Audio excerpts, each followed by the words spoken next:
আমরা দাবি আদায়ের জন্য আমরা দাবি আপনি আদায় করেন, এটা নিয়ে আমাদের তো কোনো কিছু নাই। আমরা বলছি যে আপনাদের দাবি আদায়ের জন্য যত সহযোগিতা আছে আমরা করবো, কিন্তু এর বাইরে সহযোগিতার বাইরে তো আমরা কিছু করতে পারি না। না আমি বলি হ্যাঁ ভাই, ধরেন এই সরকারের আমলে কত অযৌক্তিক দাবি পূরণ হয়েছে, এটা অস্বীকার করার সুযোগ নাই। এই যে এই এইচএসসি পরীক্ষার্থীরা পরীক্ষা না দিয়ে পাস করছে, এটা কোনো লজিক আছে?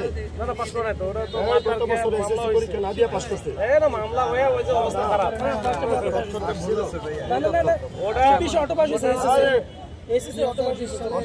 সেটা অটোপাস আগে হয়েছে,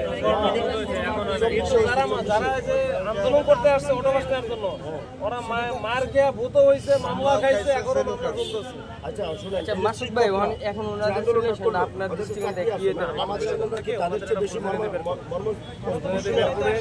একবার গেলে যে আর যাওয়া যাবে না এরকম বিষয় না। আমার মনে হয় ওনারা যে রাইসুল ভাই আছে, সে হচ্ছে ডাকসুর যেহেতু কার্যকরী সদস্য, আপনি আছে, আপনি নিজে যান, আলী হোসেন আছে, আরও অন্যান্য যারা আছে, সবাই 4-5 জন মিলে যাক, গিয়ে এক জায়গায় বসে যদি একবার ফেরত আসছি, আবারও যে ওইখানে যাইতেই পারবো না এরকম তো কোনো কিছু না, আবার যাক, গিয়ে কথা বলে আসুক। প্রেসিডেন্টের সচিব যে আছে, সমাজ কল্যাণ মন্ত্রণালয়ের সচিব, মাননীয় সচিব স্যারের সাথে কথা বলো, সমস্যা নেই। কথা বলে দুইজনের সাথে, যেহেতু সাচিবিক কাজগুলো বা এই কাজগুলো সবই করে সচিব, তো সচিব স্যারের সাথেও কথা বলে আসুক, তারা নলেজে দিয়ে আসুক। আমরা এখানে জায়গার মানে সারাদিন তাদের সাথে মারামারি করবো।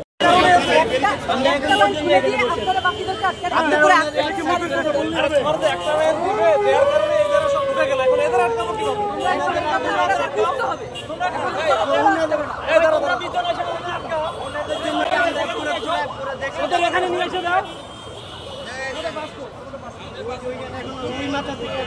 বাসটা ঘুরে ওইদিকে নিয়ে যাবো।